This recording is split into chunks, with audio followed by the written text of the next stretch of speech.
함께 보겠습니다. 오늘 우리에게 주시는 하나님 말씀 베드로전서 3장 8절에서 12절입니다. 베드로전서 3장 8절에서 12절. 지난번과 본문은 같은데 오늘은 동행하는 자가 되라 하는 말씀 제목으로 말씀을 전하도록 하겠습니다. 찾으셨으면 같이 봉독하겠습니다. 3장 8절부터 12절. 마지막으로 말하노니 너희가 다 마음을 같이하여 동정하며 형제를 사랑하며 불쌍히 여기며 겸손하며 악을 악으로 욕을 욕으로 갚지 말고 도리어 복을 빌라. 이를 위하여 너희가 부르심을 받았으니 이는 복을 이어받게 하려 하심이라. 그러므로 생명을 사랑하고 좋은 날 보기를 원하는 자는 혀를 금하여 악한 말을 그치며 그 입술로 거짓을 말하지 말고 악에서 떠나 선을 행하고 화평을 구하며 그것을 따르라. 주의 눈은 의인을 향하시고 그의 귀는 의인의 간구에 기울이시되 주의 얼굴은 악행하는 자들을 대하시느니라 하였느니라. 아멘. 잠깐만 기도합시다. 하나님, 성옥모 권사님이 감기에 주일날부터 고생하셨다 합니다. 또 김순자 지사님이 문에 어깨를 부딪혀서 며칠 고생하여 오늘 또 이 자리에 나오지 못했습니다. 하나님 연로하신 우리 두 성도님을 하나님께서 치료의 손길을 베풀어 주셔서 속히 일어나 하나님 앞에 예배하고 또 그 노후가 강건하여 여호수아처럼 갈렙처럼 하나님 앞에 크게 사용되어지는 의인의 삶의 모습이 될 수 있도록 축복해 주시옵소서. 오늘 이 시간도 하나님의 말씀 하나님이 증거해 주시길 바라오며 예수님의 이름으로 기도드립니다. 아멘. 지난 수요일에 이 같은 본문으로 말씀을 드렸습니다. 한글로 번역된 우리 성경을 읽으면 무엇하며 무엇하여로 이렇게 연결되어져 있잖아요. 그렇게 연결된 문장으로 되어 있습니다만은 원어 성경을 보면은 이 모든 단어들이 이 부름의 형태로 되어 있습니다. 부름. 우리가 말하는 대로 예를 들어 말하자면 경산 시민체육관이 저기 있어요. 대통령이 와서 연설을 합니다. 거기에 많은 시민들이 모이겠지요. 그때 대통령이 연설을 하는데 시민을 향해서 이렇게 말하는 겁니다. 대한민국 국민 여러분, 애국 시민 여러분, 보수 시민 여러분, 경산 시민 여러분, 이렇게 부르는 것. 이거와 같아요. 오늘 이 본문도 여러분은 마음이 하나인 여러분은, 동정하고 있는 여러분은, 형제를 사랑하는 여러분은, 긍휼히 여기는 여러분은, 겸손한 여러분은 이라고 부르고 있는 겁니다. 그러면서 이렇게 말하죠. 악을 악으로 욕을 욕으로 갚지 말고 도리어 복을 비십시오. 네, 이렇게 말하는 겁니다. 자, 그리고 이를 위하여 너희를 부르셨다 함으로써 예수 믿는 이유가 여기 있다는 거죠. 불러 자녀 삼아 주신 이유가 여기에 있다는 겁니다. 얼마나 이것이 강조되는 말씀인가 하는 것을 우리가 함께 살펴보았죠. 오늘은 이제 두 번째 시간으로 지난번은 하나인 여러분, 마음이 하나인 여러분은 이라는 뜻에 대해서 생각을 해보았는데 오늘은 서로 동정하고 있는 여러분은 이라는 이 말씀을 가지고 동정하는 요 단어를 가지고 우리가 살펴보도록 하겠습니다. 자, 여기서 동정하는 에는 서로가 빠져 있죠. 이 서로라는 것은 성도하고 성도 간에 말하는 겁니다. 지금 베드로 사도가 어느 한 교회, 경산 인양교회 한 교회에 편지하는 게 아니지요. 오늘 본문 1장 처음 소두에서 말하지만 흩어진 나그네, 그러니까 아시아에 흩어져 있는 유럽에 흩어져 있는 모든 성도들에게 지금 이야기하고 있는 겁니다. 그러니까 서로 동정하는이라는 것은 한 교회에서 서로 알고 동정한다는 뜻이 아니죠. 흩어진 모든 택함 받은 하나님의 성도가 서로가 서로 동정하는 사람들이다. 이렇게 먼저 말하고 있습니다. 그래서 여러분은 이라고 말하는 것, 부른다는 것은 이름이라고 하는 것은 명칭이라고 하는 것은 정의죠. 정의. 저 사람 참 착한 사람. 그럼 착하다는 정의죠. 그래서 동정하는 여러분은 이라는 것은 모든 성도는 서로가 동정하는 사이다. 이 말씀이 되겠습니다.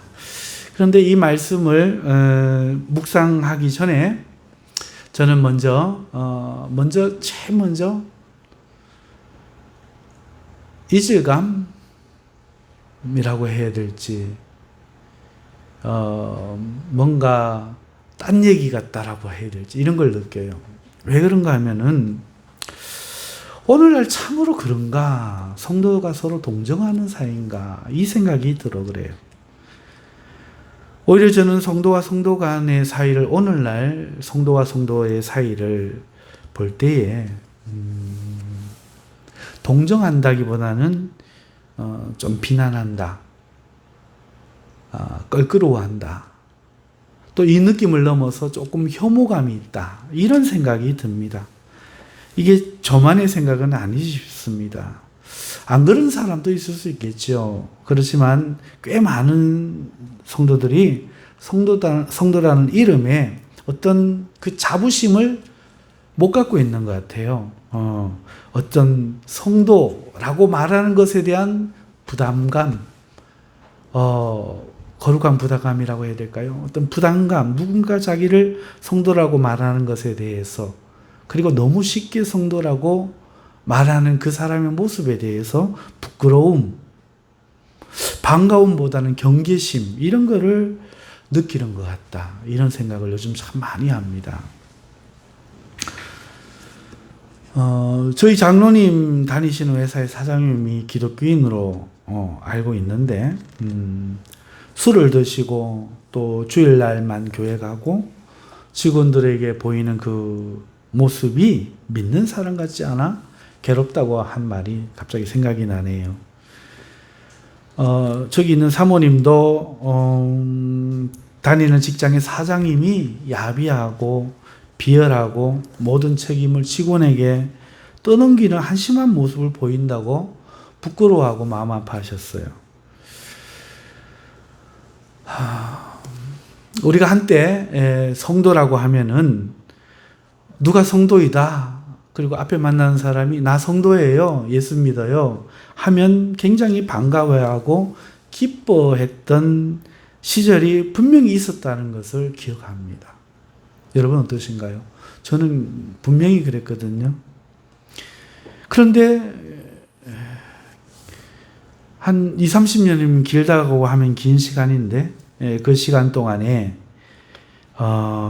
많은 경험 가운데 어떤 성도에 대한 실망들이 지금 우리 성도라고 하는 것에 반가워하지 못하는 우리를 만들지 않나, 이런 생각이 듭니다.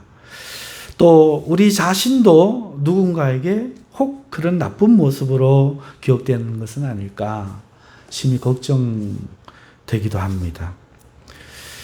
그렇기 때문에 오늘 이렇게 서로 동정하는 이라는 이 말씀 앞에 심각하게 생각이 드는 거예요. 이질감이라고 해야 될지요, 현실에 대한 안타까움이라고 해야 될지요, 우리 모습은 왜 이런가 라는 성찰이라고 해야 될지요.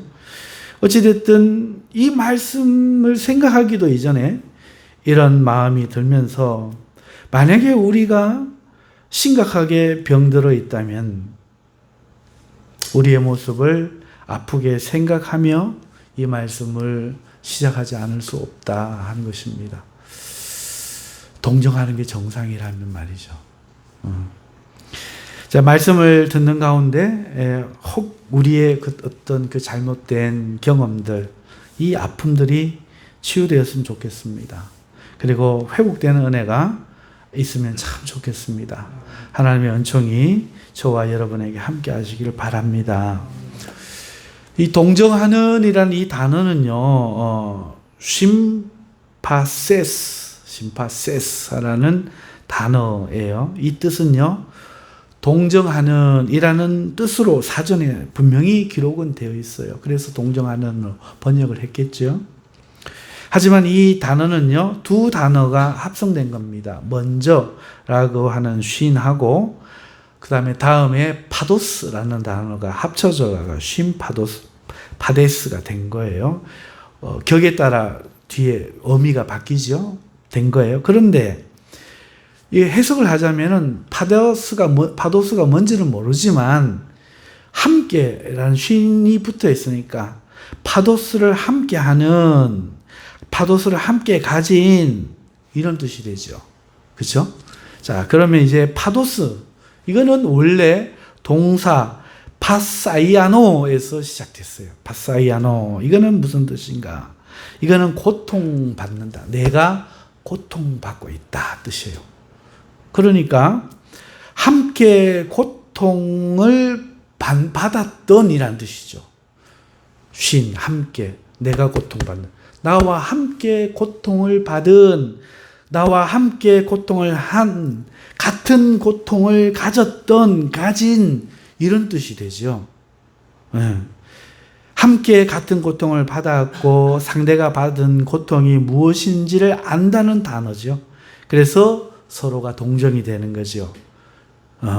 그래서 동정하는이라고만 결론적으로 사전에 적어놨죠. 왜 동정하는이 된지를 제가 한번 쭉 원어로 설명을 드렸습니다. 그러니까 성도는 함께 고통을 받은, 같은 고통을 경험한 이런 뜻이죠. 베드로 사도는 흩어진 나그네요. 흩어진 나그네, 다른 말로 성도라고 이름하는 자들에게 지금 너희는 같은 고통을 받아 서로를 알고, 서로를 아니까 동정하는 사람들이란 거죠. 서로의 같은 경험을 알아 서로를 동정하는 당신들은 이런 뜻이죠. 모든 그리스도인은 예수님을 믿기 때문에 같은 고통을 받는다. 이 말씀이 이 단어 속에 들어있어요. 지금도 같은지는 모르겠지만 이 성경을 쓰일 당시만 해도 모든 성도는 같은 고통을 누구나 당하고 있다. 그래서 동정하는 이 단어를 쓰고 있다는 말입니다. 그래서 보지 않아도 누구인지 서로를 알고 입으로 말하지 않아도 심정을 알며 모습만 봐도 어떤 상태인지 동정할 수 있는 사이. 그게 동정하는 여러분은 이란 뜻이죠. 성도란 뜻입니다.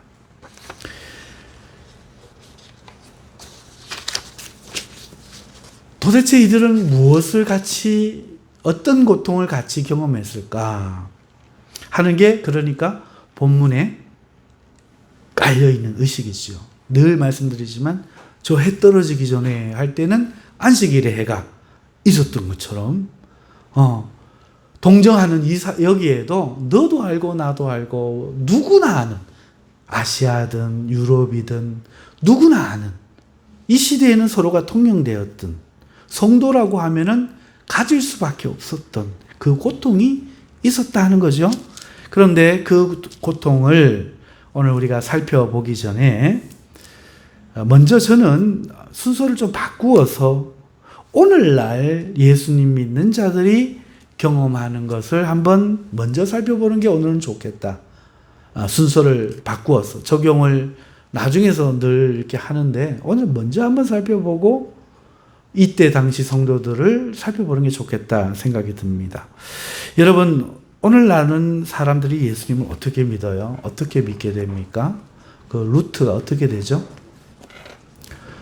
첫 번째 보면은 제일 흔한 게 부모가 믿어서 믿는 거죠. 소위 말하는 모태신앙, 그죠? 부모가 믿기 때문에 믿는 겁니다. 둘째는 굉장히 친한 친구, 아니면 좋아하는 누나, 존경하는 형, 누군가의 영향으로 같이 교회에 나가는 경우죠. 영향을 받은 경우죠. 그 다음에 세 번째는 특별한 경험에 이끌리는 경우죠. 예를 들어서 어떤 사람들이 예수 믿게 되는 간증을 하는 수많은 간증거리들이 하나죠. 뭐 병들었다가, 뭐 술 먹고, 뭐 그렇게 새벽에 길을 가다가, 영화를 보다가, 뭐 어떡 하다가 이런 특별한 간증거리라고 말하는 어떤 계기가 있는 경우죠. 그리고 이제 네 번째가 전도인 것 같아요. 전도. 노방전도 당해가지고 예수님 믿고, 여름 성경학교에 초대받아가지고 갔다가 예수님 믿고, 그다음 미션스쿨 학교에 갔다가 예수님 믿게 된 그런 경우도 있고.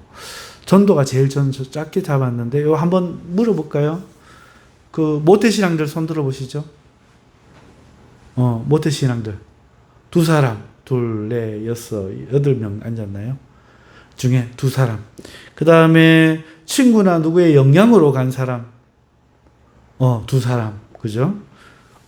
두 사람. 그 다음에 특별한 일을 통해서 예수님을 믿게 된 사람. 특별한 경험. 누구 아는 사람이라든지 특별한 경험을 통해서 한 사람.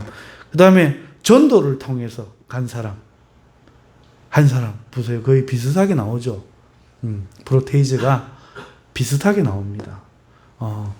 모태신앙이 제일 많고, 그 다음에 누구 영향으로 가고, 오늘날 전도가 그렇게 되는 거죠.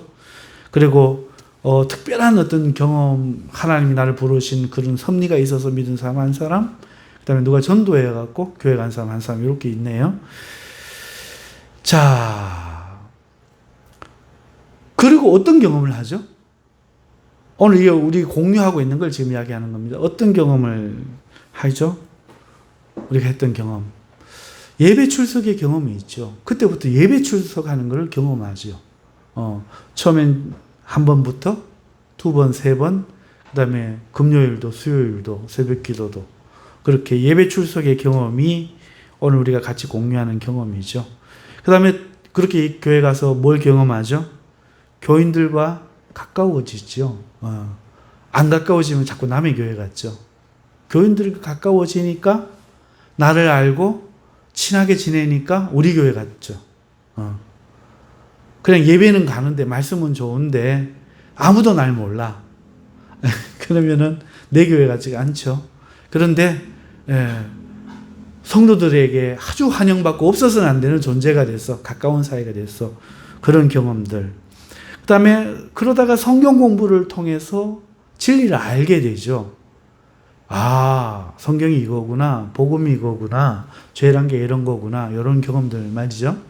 자, 그리고 그런 가운데 좀 사람마다 양태는 좀 다르지만 회개와 순종의 도전을 받죠. 회개하고 순종하는 것을 통해서 비롯된 영적인 경험들을 또 하게 되죠. 그리고 기도에 대한 응답, 체험들을 각자가 또 받고 하나님의 인도를 받고 있다는 것을 눈에는 안 보이는데 하나님이 이런 식으로 인도하고 있구나라는 것을 어느 날 깨닫기 시작하죠. 그리고 이제 직분, 믿음이 성장하고 직분을 받죠. 직분과 사명으로 연결된 교회를 통한 하나님 섬김, 이거를 우리가 경험을 합니다. 이 외에도 물론 많겠죠. 제가 일반적인 거, 특수한 거 말고 한두 사람만 하는 거 말고 일반적인 거 지금 다 골랐습니다. 왜? 앞에서 지금 그 초대교회 교인들이 일반적으로 너도 그리스도인이라면 나처럼 다 고통 이로 들어가니까 오늘 누구나 경험하는 것만 지금 고르는 겁니다. 만약에 여기 없는 거는 그리스도인이라고 보면 어렵죠. 보기는 어렵습니다. 그 사람은 아직 생짜배기로 다닌다고 봐야 되겠고, 어찌됐든 이렇게 이거 외에도 많겠지만 이 정도 한번 들어봅니다. 여러분 동의하시죠? 이거 말고 생각나는 게 있나요? 자, 그렇다면 본문에서는 고통을 함께 한 것이 성도인데 오늘 우리는 이런 것들을 함께 해요. 오늘 현대 성도들이 접하는 이 중에서 무엇이 가장 고통스럽죠? 예배가 고통스러울까요?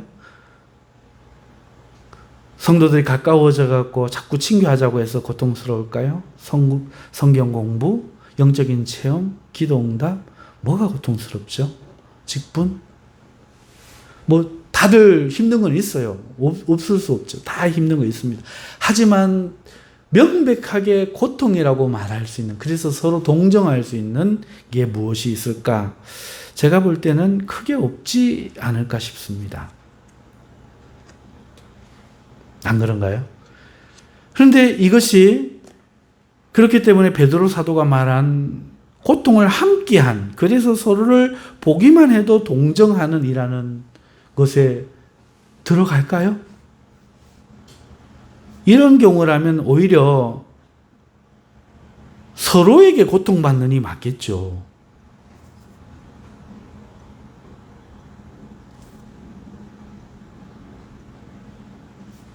그죠? 서로에게 고통받는.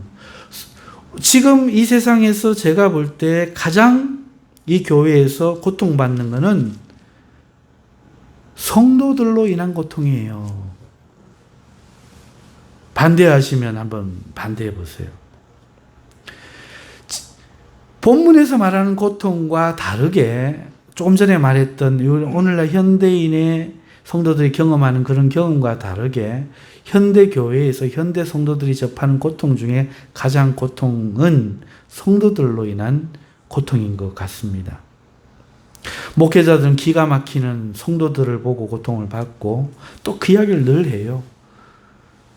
성도들은 자기 주장이 센 성도들로 인해서 고통받죠.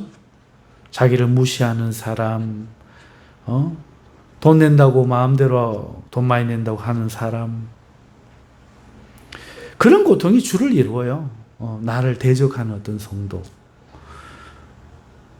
아닌가요? 그쵸? 동의하시면 아멘. 안 하시면 아멘. 거짓말 안 하신다고 보면 성도 때문에, 목사 때문에, 장로 때문에, 성도 때문에 고통받는 거죠.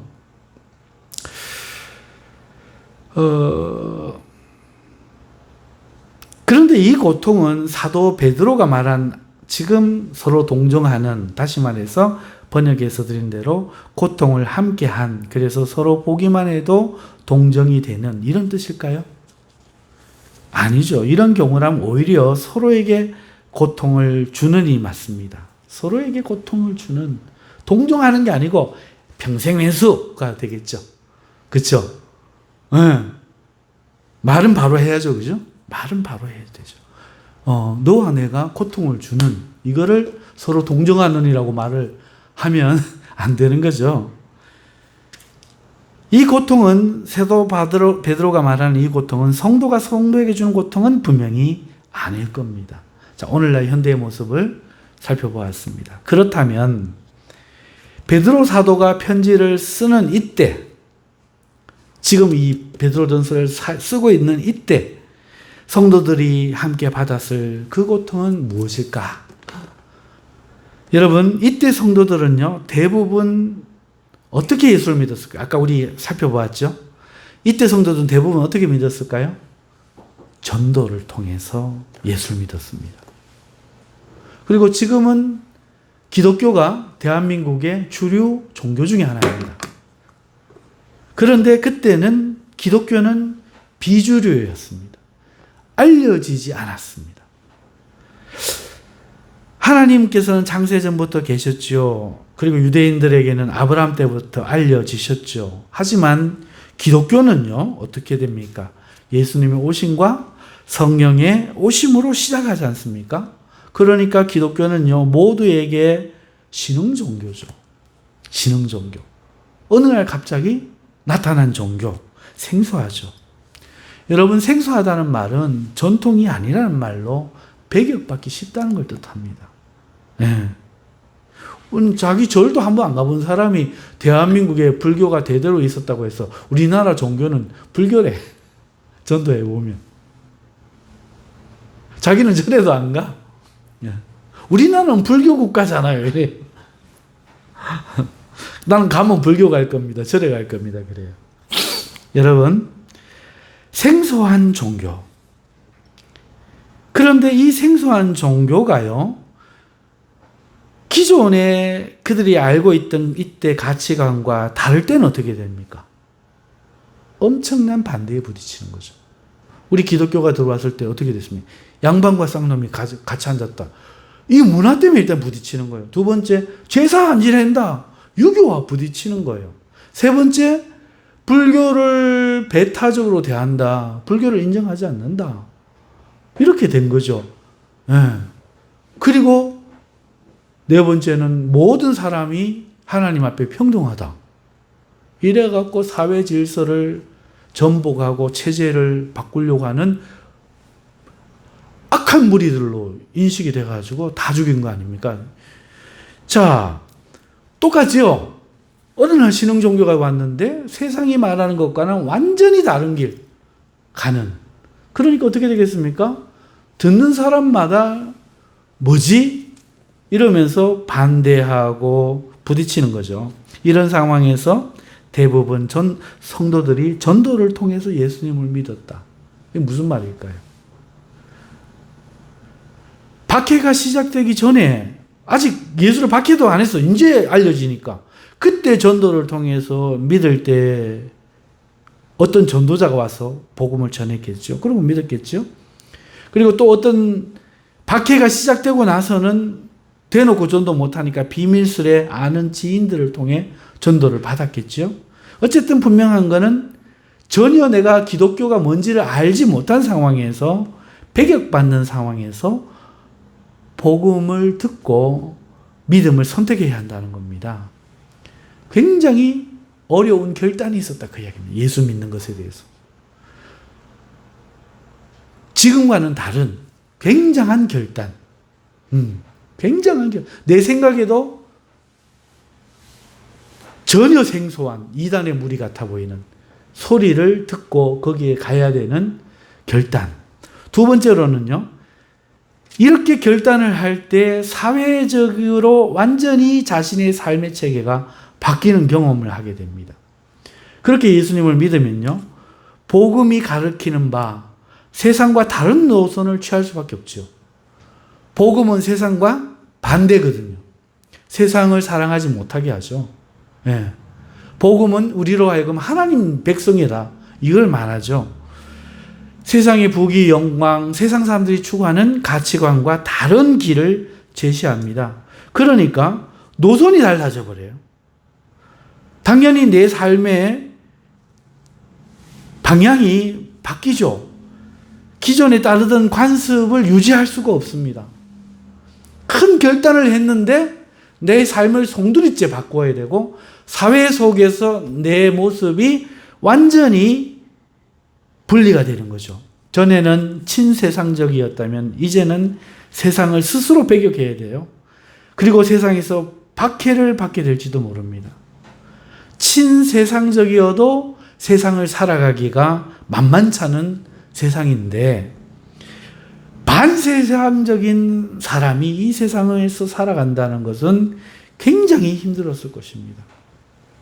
더구나 역사학자들에 의하면은 그 증언에 의하면은 이때 세상은요, 기독교인들에 대해서 여러 흉한 소문이 있었다고 합니다. 어떤 소문인가 하면은 기독교인들이요, 애를 납치해갖고 죽여갖고 그 피를 받아서 돌려 마신다는 거예요.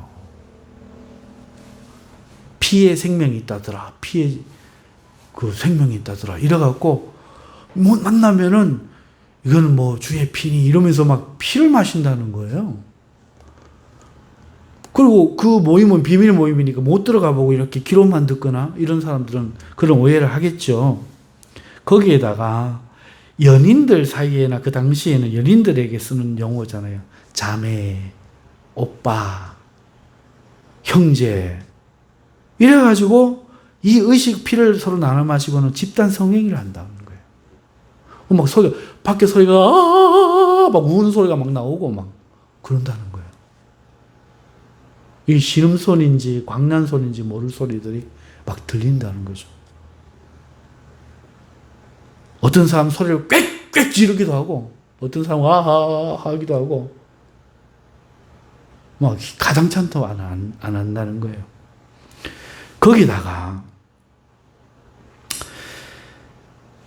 이 나라에 지금 가뭄이 들었는데, 이 이유가 유명한 그 학자에 의하면은, 그 당시 학자에 의하면은 이 이유가 이 기독교인들이 태양신이 없다라고 하면서 여러 신들을 부정하여 신들이 노예해서 이렇게 기근이 왔다는 거예요. 당장 막 농사를 못 짓고 흉년이 드는데 이 기독교인들 때문이라는 거예요. 막 그 말이 막 무섭게 번져가는 거죠. 세월호 그 왜 300명이 죽었는 줄 아나? 뭐 박근혜 그 아버지 뭐 살리려고 뭐 지하에서 그래갖고 녹음 파일 한번 들어볼래? 몇 명 죽었어? 300명 그것만 해서 300제였거든 이러면서 막 지금 이 나라가 가뭄이 된 것은 기독교인들 때문이다. 신들이 노했기 때문이다. 막 이 말이 막 걷잡을 수 없이 번져간 거예요. 거기다가 이 기독교인들이 황제를 거역한다는 거예요. 다른 황제를 섬긴다는 거예요. 그래갖고 황제를 주라 안 하고 이 기독교인들은 그 사람을, 그 교주를 주라고 한단다. 그리고 이 사람들은 역모해가지고 이 나라를 뒤집고 다른 주를 세우려고 한다. 다른 나라를 세우려고 한다. 이런 소문들이 그 당시에 떠돌았죠. 이건 사실입니다. 한마디로 기독교인이 된다는 것은 사회에서 이런 세상에서 생매장당하는 거죠. 고립되는 선택이었던 겁니다. 그 한 번의 선택으로 세상과 적대하고 세상에서 환영받지 못하고 이해받지 못하고 살아갈 그 앞날의 경제적 수단을 잃기도 하고 지위를 잃기도 하고 심지어 잡혀 죽을 수도 있었던 그 결단, 그게 바로 예수 믿는다는 결단이었다. 아무도 모르는 사람이 얘기만 듣고 그렇게 믿음을 가져도요, 불행은 거기서 안 끝납니다. 가정에 불화가 시작돼요. 가족과의 불화로 이어집니다. 그걸 각오해야만 돼요. 아내와 아내의 반대가 당연히 있을 수 있고요. 자녀의 반대, 부모의 반대, 형제의 반대, 이런 말할 수 없습니다. 한 사람이 믿으면 모두가 따라서 자동적으로 믿으면 너무나 좋겠죠.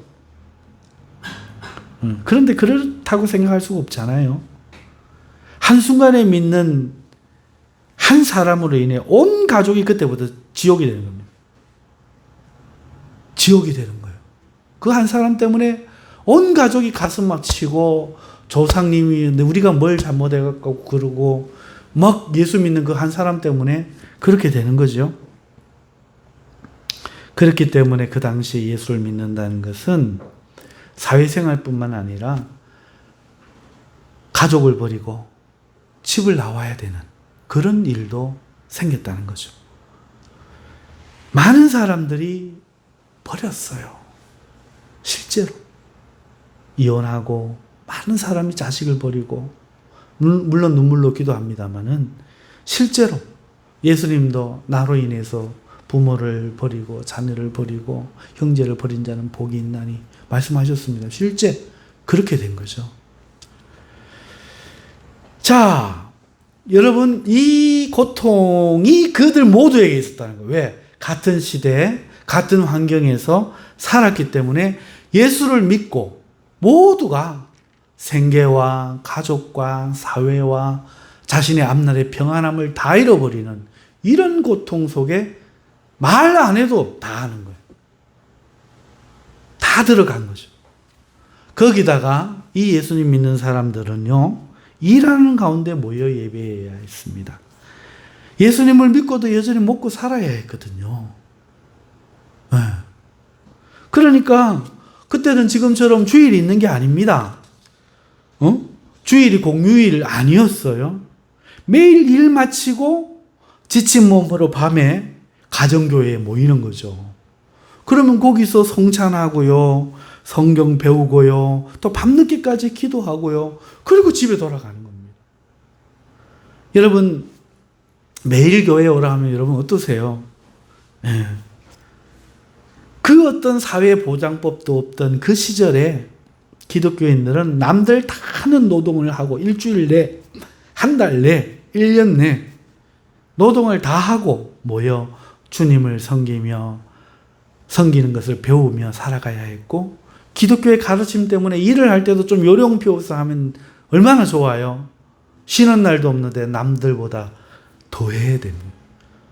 남들보다 더 일을 해야 돼요. 주인이 안 봐도 열심히 해야 했기 때문에 얼마나 힘들었을지 상상이 갑니다. 그러니까 은혜가 이기게 해주지 않으면 육체적으로는 도저히 예수를 믿을 수가 없는 상황이죠.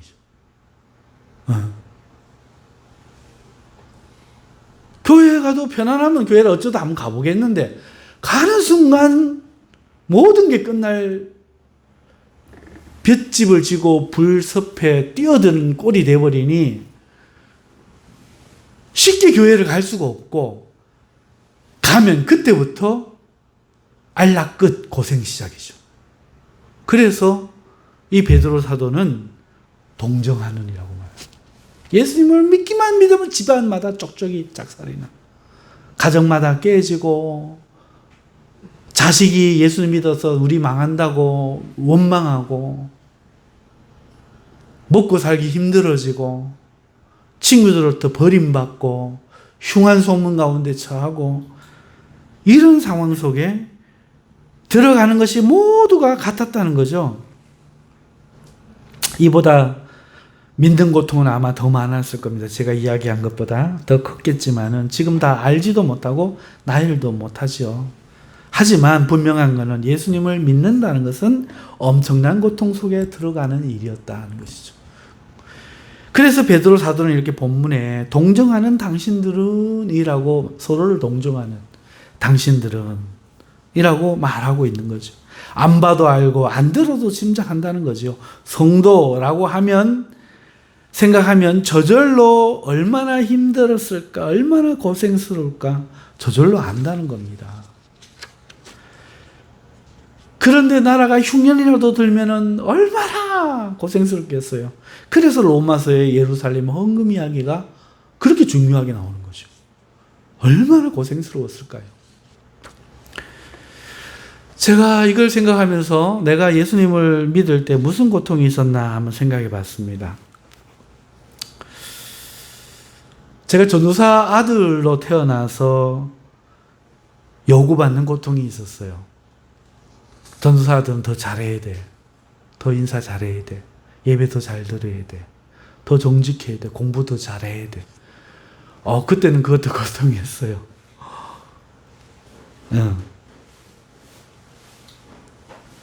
장로님 해도 안 그러잖아요. 그건 장로님 아들이고 너는 다르대. 여러분, 저희 때는 학교 가서 진화론에 맞서다 선생님한테 혼 많이 났어요. 진화론은 안 맞아요. 성경이 맞아요. 창조를 하나님 창조하신 거예요. 그랬다고 선생님한테 꿀밤 맞고 혼나고 막 그랬어요. 여러분, 국민 의례 안 한다고 혼나고요. 주일날 커서는 자격증 시험, 공무원 시험, 주일날 시험 치는 거 포기한다고 인생의 선택지가 많이 줄었어요. 주님 섬기는 것에 장애가 된다고 주일 안 섬기는 직장 포기한다고 얼마나 그 삶의 제한이 많았는지 몰라요. 그리고 또 가만 보면 우리 선배들은요, 믿기 위해서요, 초대교회와 비슷한 사회적, 가정적 박해를 받았다 하는 것들도 생각이 났습니다.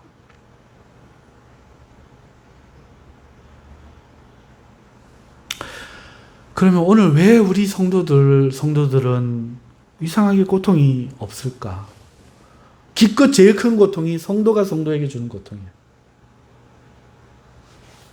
왜 같이 공유하는 그런 고통이 사라졌을까? 사라진 거 맞나? 생각을 해봤습니다. 여러분, 예수님 믿기 위한 고통이 없어서 생긴 현상은요, 많은 자들이 교회로 들어오는 거예요. 생각해 보십시오. 교회 온다고 벼락 안 맞아요. 막 예전에는 교회 한번 가면은 막 조상신이 알을 막 그 변기통에 막 빠죽고 막 잘 있다가 막 아가 돌 던져갖고 막 된장독이 쨍그랑게 해갖고 깨져갖고 난리가 나고 다리 막 부러지고 막 아버지 나가서 다리 부러져 들어오시고 막 이래갖고 귀신 무서워갖고 예수님 못 믿었잖아요. 예. 그런데 요즘은 그렇지 않아요. 여러분 교회에 오면요 고통이 없어요. 그래서 많은 사람들이 옵니다. 그래가지고요 이익을 위한 종교 집단도 돼요. 여러분 서점 하시는 분들, 병원 하시는 개척 병원 하시는 선생님들, 학원 하시는 선생님들, 안경점 사장님들 많이 교회 옵니다. 마트 사장님. 그런 분들은 작은 교회 안 가요. 무조건 큰 교회 갑니다. 무조건 큰 교회 갑니다. 절대로 작은 교회, 보험 설계사, 또 그러니까 보험 설계를 하시는 분이 우리 교회 다니시면 그분은 보험 설계를 위해 우리 교회 나오신 분 아니죠. 큰 교회를 가야 되죠. 여러분 많은 사람들이 오히려 이익이 있어요. 고난이 있는 게 아니라 5,000명 교회에 내가 이름을 집사를 받고 안수 집사를 받으면 우리 교회에 올 안경 낀 사람이 최소한 100명은 생길 수도 있어. 내가 모나게 사람을 비꼬지만 않으면, 그 사람을 공격하지만 않으면, 항상 웃고 친절하고 그렇게만 있으면 우리 집에 100명은 올 수가 있어요.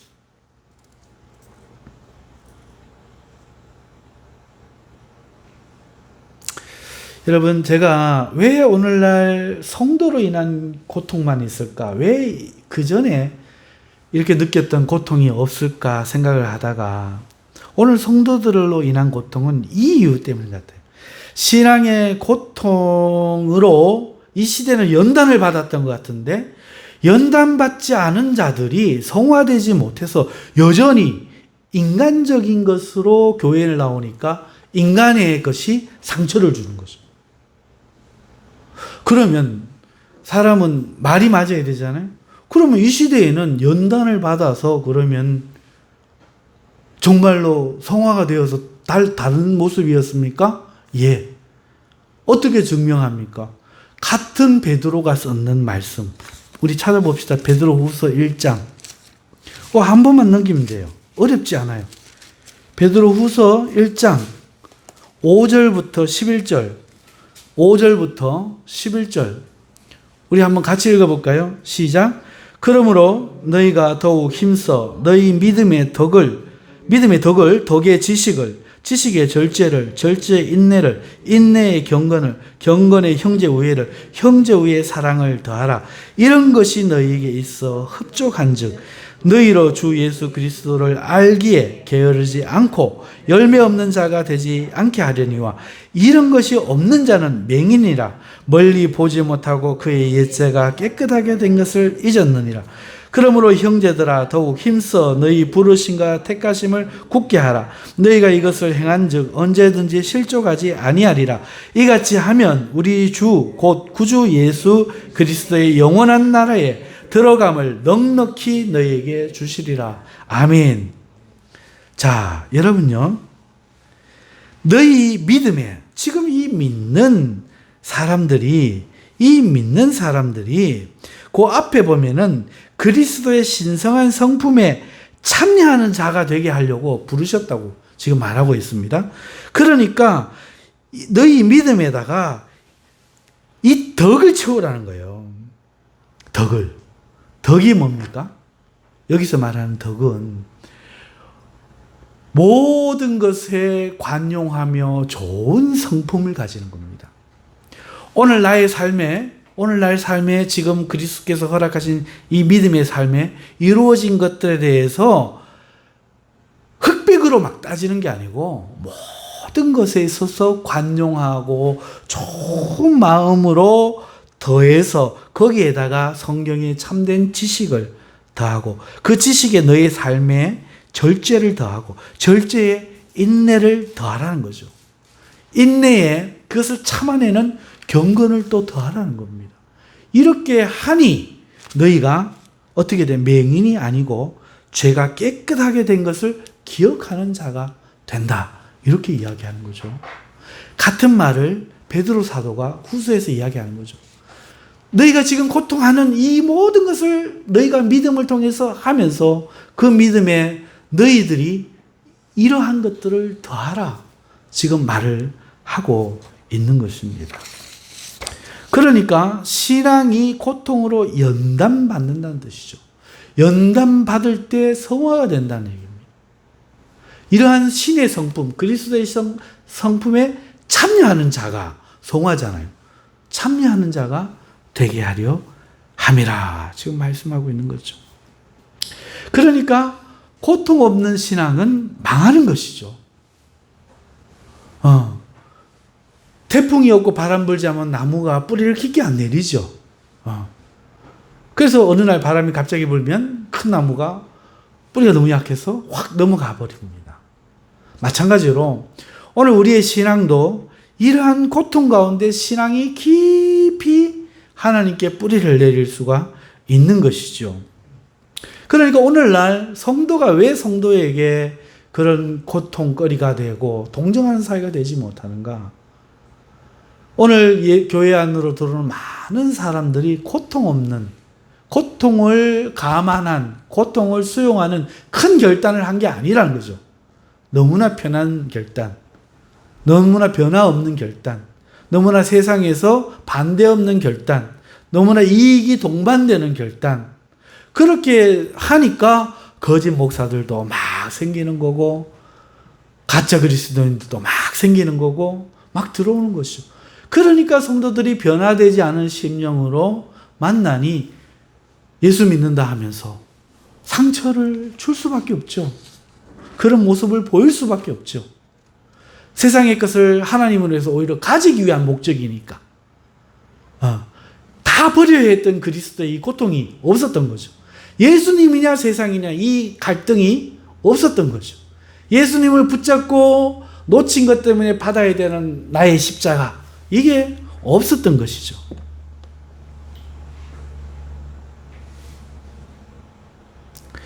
그러므로 신앙은 고통 없으면 참된 신앙이 되지 못한다는 것이죠. 하늘의 미랄이 떨어져 죽지 않으면 싹이 나지 않습니다. 아무든지 예수님을 따라가려거든 자기를 부인하고 반드시 십자가를 져야 합니다. 그러지 않고 가는 사람은 단 한 사람도 없습니다. 우리 신앙에 고통이 있어야 되죠. 이게 정상입니다. 여러분, 오늘 우리에게 신앙에 어떤 고통이 있습니까? 여러분, 신앙생활을 위해 여전히 오늘날 우리가 포기해야 될 좋은 직장도 있을 수 있겠죠. 이거 고통입니다. 고통이에요. 나도 주일 성수만 아니면 얼마든지 좋은 직장에 들어갈 수 있다. 저런 젊은이가 그걸 포기한다고 생각해 보세요. 집안에서 얼마나 반대가 심하겠어요. 여러분, 그것뿐만이 아니죠. 주일날 교회 안 가고 성적을 포기한다고 생각해 보세요. 좋은 대학 못 간다. 그걸 각오하고 이 예배 자리 나온다. 생각 한번 해보세요.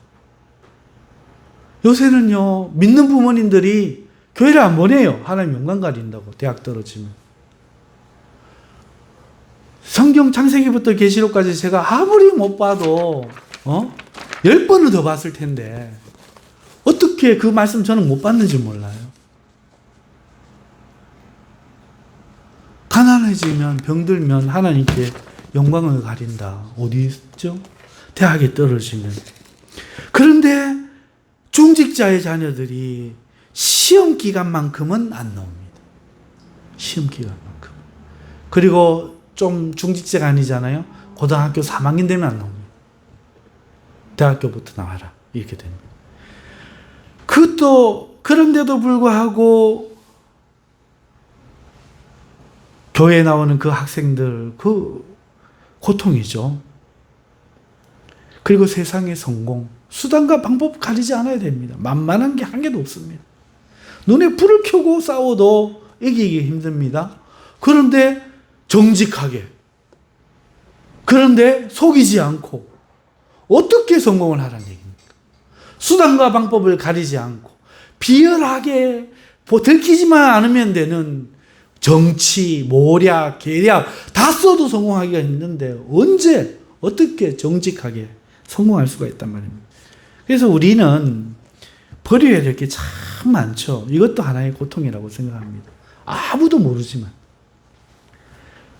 또 여러분 제가 생각해 볼 때 정말 고통 중에 하나는요. 기독교의 무관심한 이 세상에 그리고 이 세상 사람들에게 복음을 전하는 게 너무 고통인 것 같아요. 예수님 나 구원받을 필요 없는데 이래버립니다. 예수님 믿고 나 구원이 필요 없어 이 사람아 이래. 구원은 사후 봤나? 이래버립니다. 정말이지 구원에 관심이 없어요. 정말 교회에 관심이 없어요. 정말 예수님에게 관심이 없어요. 이 땅에서 행복하고 정직하게 떳떳하게 잘 살면 그게 그들에게 최고의 복음입니다. 그러니까 교회 예수 완전 진절머리를 내고 아예 진절머리를 내면은 관심이 있어요. 말이나 막 싸우니까 되지만 아예 뭐가 됐습니다. 와, 이게 정말 고통인 것 같아요. 기도를 해도 변하지 않아요. 한 3년 기도해 보실래요? 누구 구원받게 시키자고. 저처럼 한 20년 기도해갖고 안 변하면요. 기도가 안 나와요. 기도가 안 나와요. 정말 기도가 힘이 없어요. 말이 안 나와. 왜? 20년 해도 안 믿는데 뭐. 여러분 그런가 하면요. 저에게는 또 하나의 그 고통이 있어요. 세상 철학에 물든 성도들에게 진리를 가르치고 양육하는 고통이 있어요. 전부 다 자기 중심이 되어 있고 세상 철학에 물들어 있거든요. 이걸 몰라요. 옛날처럼 말하면 목사님 막 받아들이고 그 이해 안 되면 그거 붙들고 가서 교회 가서 막 기도하고 눈물 흘리기도 하고 뭐가 마세요 이런 시대가 아닙니다. 요즘은 바로 막 반대해버립니다. 바로 부딪혀버려요.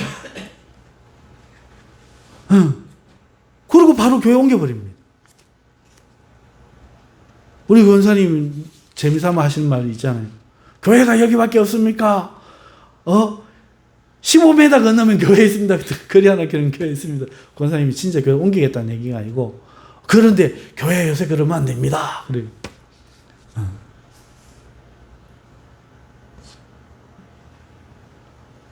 여러분 이 성도들을 자기를 부인하고 고통을 감안하고 자기의 자기됨, 자기가 하나님됨을 보좌를 가슴속에서 내려와서 주님을 보좌에 앉고 스스로 무릎 꿇고 나는 죄인이오니 나를 통치하소서 하게 만드는 이 일은 굉장히 어려운 일이죠. 이런 고통들이 우리에게 있어요. 제가 몇 가지만 뽑은 겁니다. 여러분들에게 다 해당되는 겁니다. 한번 보십시오. 여러분의 삶에서 누구를 위해 살 건가? 당장 직업 걸리죠. 당장 성공 걸리죠. 편안한 삶 걸리잖아요. 당장 걸리잖아요. 두 번째, 복음 전해야 되잖아요. 예수 믿는 사람이면 복음 전해야 되잖아요. 아니면 예수님 믿는 사람은 아니잖아요. 이거 분명히 해야 됩니다. 복음 안 전합니까? 예수님 믿는 사람은 아닙니다. 주님은 제자들에게 말씀했습니다. 세상 끝까지 이르러 증인이 되라. 딱 한마디 마태복음에 명령하셨지 않습니까? 다른 거 없습니다. 제자 삼아라는 거예요. 복음 전하는 거예요. 그거는 지상명령입니다. 모든 성도, 제자라면 당연히 받들어야 되는 지상명령. 그러니까 예수 안 전한다. 그 사람 제자 아닙니다. 예수 믿는 사람 아닙니다. 믿으려고 하는 사람입니다. 아직 결단 못 내리고 있는 사람입니다. 내가 믿으면 제자 복음 전해야 됩니다. 그런데 세상이 관심이 없습니다.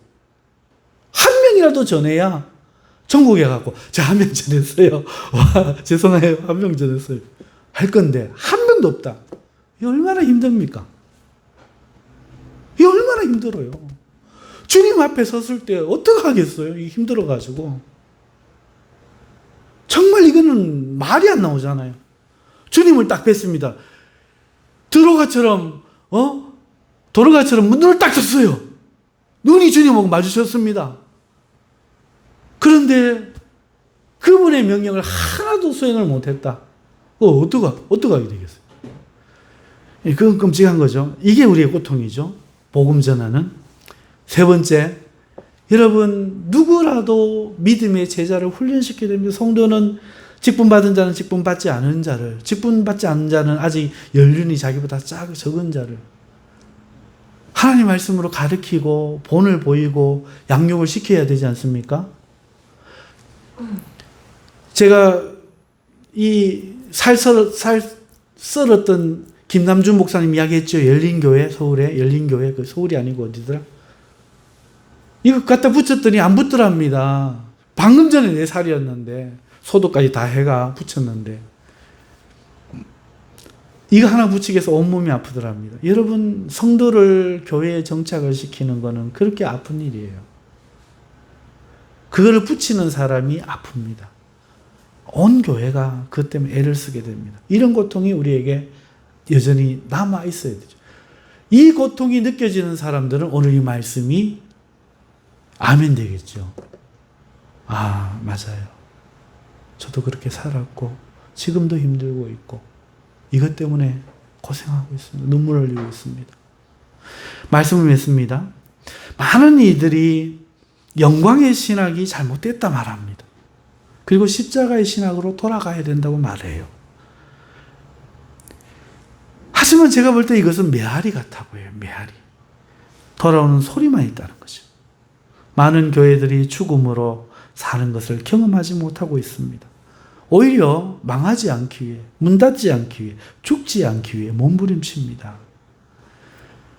세상적 죽음으로 가는 그 고통 가운데서 더욱 하나님에 의한 생명으로 충만하게 되고 사랑으로 동정하는 참된 교회를 경험하게 되는데 그러지 못한 채 자기 자신의 신념이나 자신을 알아주는 교회를 찾으려 오늘 목회자들이, 성도들이 돌아다니며 목마름을 경험하고 있는 것 같아요.